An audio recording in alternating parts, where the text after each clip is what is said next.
Баршаңызға қайырлы күн. Бүгін мен осындай өзімнің үйде жасайтын, осындай әдемі доп-домалақ бауырсағымның рецебімен бөлісетін боламын. Бізге бауырсақ жасау үшін алдыменен жылы сүт керек. Осылай жылы сүтімізді құйып аламыз. Әрі жылы су керек. Кішкене жылы су құямыз.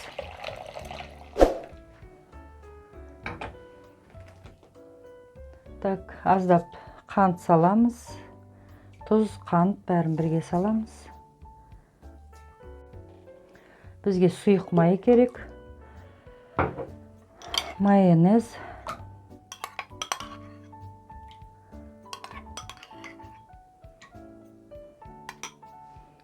Сосын осылай дрожж саламыз.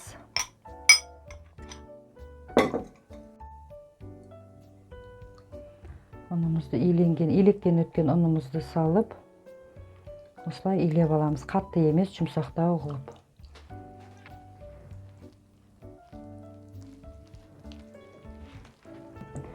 Міне қамырымызды ашытып қойдық. Енді қатты да емес, жұмсақ та емес.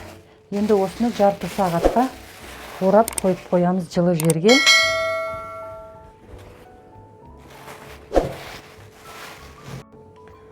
Тестамыз көтерілді, ашыды. Енді осыны осы ашыған тестамызды осылай қолмен жайып аламыз.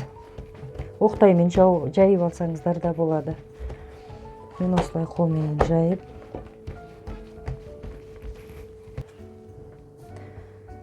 осындай бір домалақ затпенен ойып аламыз. Оны біраз уақыт көтерілсін деп қойып қоямыз.